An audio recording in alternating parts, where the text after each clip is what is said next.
आज मैं आपको इन्फ्लुएंजा के बारे में बताने वाली हूँ। देखा जाए तो दिसंबर महीने से ही ये हमारे देश में काफ़ी तेजी से फैल रही है, स्पेशली मुंबई में। हर पेशेंट को सर्दी खांसी की प्रॉब्लम हो रही है, उसके गले में दर्द हो रहा है और ये काफ़ी लंबे समय से हो रहा है। तो आज मैं आपको इन्फ्लुएंजा के बारे में जानकारी दूंगी ताकि आपको आपकी बीमारी समझ में आए, आप उसका टाइम पर ट्रीटमेंट कर सके। कौन से स्टेज पर अगर बीमारी है तो आप उसको घर पर ट्रीट कर सकते हैं, कौन से स्टेज पर बीमारी है जहाँ पर आपको डॉक्टर को दिखाना है, कौन से स्टेज पर बीमारी है जहाँ पर पेशेंट को हॉस्पिटलाइज करने की ज़रूरत पड़ती है। तो इसी के बारे में आज हम पूरी जानकारी प्राप्त करेंगे। पूरी जानकारी के लिए आप मेरे साथ वीडियो के अंत तक बने रहिए। चलिए स्टार्ट करते हैं। इन्फ्लुएंजा ये एक वायरल इन्फेक्शन होता है और आपके शरीर में ये इन्फ्लुएंजा वायरस एंटर करता है ड्रॉपलेट्स के थ्रू। जैसे आप सर्दी करते हैं, छींके करते हैं तो जो डिस्चार्ज आता है उसके थ्रू ये आपके शरीर में एंटर होता है।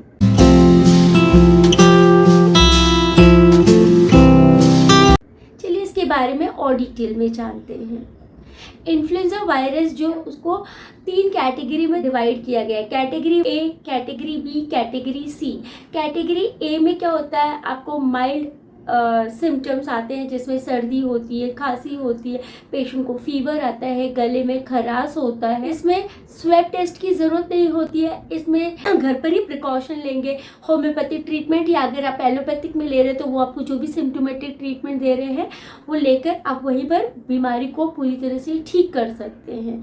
सेकेंड स्टेज में अभी यहाँ पर क्या होता है, पेशेंट को यहाँ पर भी सर्दी खांसी बुखार वगैरह आता है, जो सोर थ्रोट होता है, गले में जो इन्फेक्शन होता है वो और सिवियर हो जाता है। उनका बुखार जो है वो ज़्यादा होने लगता है। जैसे पहले वाले में मैंने बताया कि माइल्ड फीवर आता है, इसमें फीवर जो है मोर देन 38 डिग्री सेल्सियस होने लगता है। और यहाँ पर पेशेंट का क्या है, पेशेंट का थ्रोट स्वैब या फिर नेजल स्वैब ये टेस्टिंग के लिए भेजा जाता है।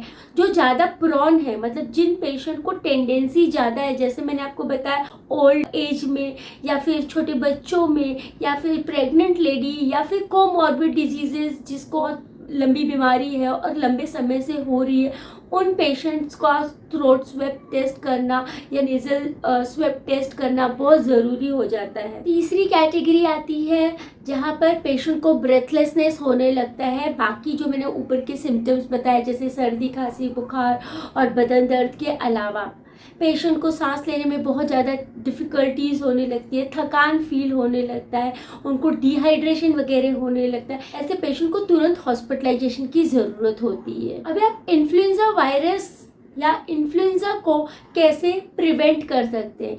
जैसे कि मैंने आपको बताया, जो इन्फ्लुएंजा वायरस है ये एक रेस्पिरेटरी ट्रैक इन्फेक्शन है।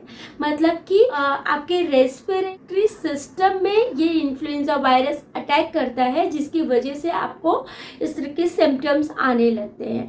इसलिए इसको प्रिवेंट करने के लिए, जैसे आपको सर्दी हो रही है, खांसी हो रही है, तो इसमें क्या होता है, जो हम डिस्चार्ज छींकते खांसते तो जो डिस्चार्ज उड़ता है उससे पेशेंट का इन्फेक्शन स्प्रेड होता है। दूसरी चीज़ होता है कि पेशेंट को अगर किसी इन्फेक्टेड पर्सन के कांटेक्ट में है, वो बैठ रहा है या उसकी बिलोंगिंग्स यूज़ कर रहा है, जैसे उसके साथ एक ही कप में पानी पीना या उसके साथ में चीज़ें शेयर करना, तो उसका जो डिस्चार्ज है अगर कांटेक्ट में आता है तो इन्फेक्शन और ज़्यादा स्प्रेड हो जाता है। तो हमको ट्राई करना है कि हम ऐसे पेशेंट के कांटेक्ट में ज़्यादा ना रहे और पेशेंट को भी ट्राई करना है कि अगर उसको इन्फ्लुएंजा वायरस डिटेक्ट हुआ है तो वो थोड़ा सा डिस्टेंस मेंटेन करके रखे, मुंह पर मास्क लगा कर रखे, अपने आप को आइसोलेट करके रखे, क्लीनिनेस का ज़्यादा ध्यान रखें, साफ सफाई का ज़्यादा ध्यान रखें। जितना ज़्यादा पर्सनल हाइजीन मेंटेन करेंगे उतना ये सब इन्फेक्शन होने के चांसेस कम होते हैं।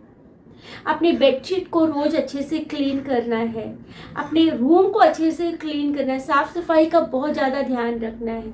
जब भी आप स्टूल पास करके आ रहे हैं, यूरिन पास करके आ रहे हैं, अपने उस एरिया को अच्छे से धोइए, अपने हाथ को साबुन से अच्छे से साफ़ कीजिए। नहाना है रोज़, ऐसा नहीं कि आपको वायरल इन्फेक्शन हो गया तो आपको नहाना नहीं है, नहीं, आपको रोज़ नहाना है, क्योंकि अगर आप नहीं नहाएंगे आपकी बॉडी में और गंदगी होगी, आपके पसीने के जो छिद्र हैं या स्वेट ग्लैंड्स जो है वो ब्लॉक हो जाएंगे और ज़्यादा आपको इन्फेक्शन होगा।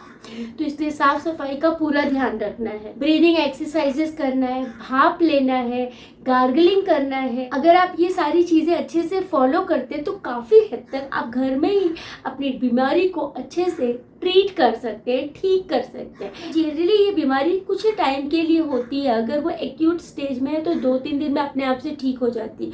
लेकिन अगर आपको ऐसा लग रहा है कि आप उसका सिम्टम्स बढ़ रहा है, इंटेंसिटी बहुत ज़्यादा है, पेशेंट को बहुत ज़्यादा डिस्कम्फर्ट हो रहा है, प्लीज़ आप उसको डॉक्टर को ले जाकर दिखाइए और ताकि उसका सही तरीके से ट्रीटमेंट हो सके। Thank you so much for watching मी। अगर आपको मेरा वीडियो अच्छा लगा तो मेरे चैनल को लाइक और सब्सक्राइब कीजिए।